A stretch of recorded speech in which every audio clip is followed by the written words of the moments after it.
নবুয়তের পূর্বে রাসূল আকরাম সাল্লাল্লাহু আলাইহি সাল্লাম কোন ধর্ম পালন করতেন? গুরুত্বপূর্ণ প্রশ্ন।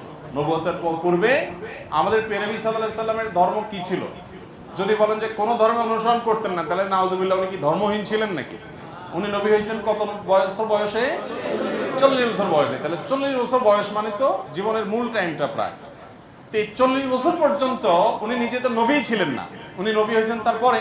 তাহলে 40 বছর পর্যন্ত নবী হওয়ার আগে তার ধর্ম কি ছিল?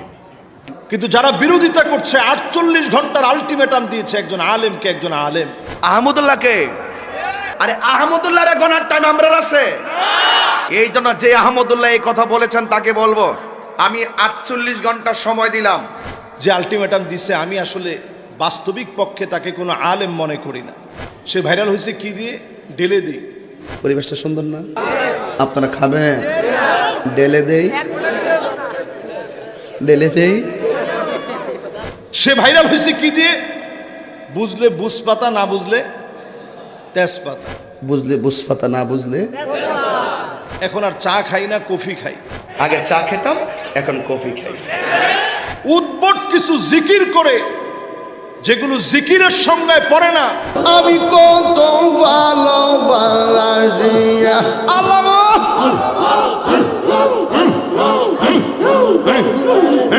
আল্লাহর সঙ্গে সরাসরি বেয়াদবি।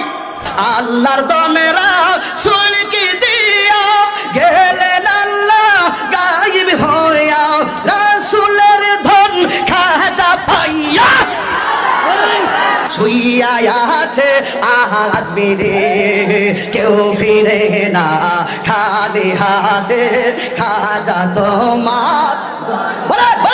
মাহফিলে বসে তার স্ত্রী কল দিয়েছে, ওইখানে বসে সে কল দিয়ে বলতেছে, কল ধরে, দেখছেন কিরকম দিলাম।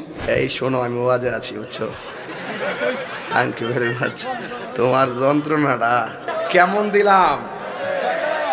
এইরকম একজন বক্তা যদি 48 ঘন্টার আলটিমেটাম দেয়, আমি কখনো কোনো বক্তার নাম ধরে কোনো কথা কখনো বলি না, বলাটা পছন্দ করি না। স্বাবলম্বীকরণ প্রকল্পে লাখো মানুষের পাশে তিনি দাঁড়িয়েছেন। এদেশের মানুষ যখন বন্যার্থ হয়েছে, সিলেটে তিনি ছুটে গিয়েছেন, অথচ তিনি একটা মসজিদ হাতে নিয়েছেন। আপনারা দেখবেন এক সময় দেশকে রিপ্রেজেন্ট করার মতো একটা মসজিদ হবে ইনশাআল্লাহ পড়ে।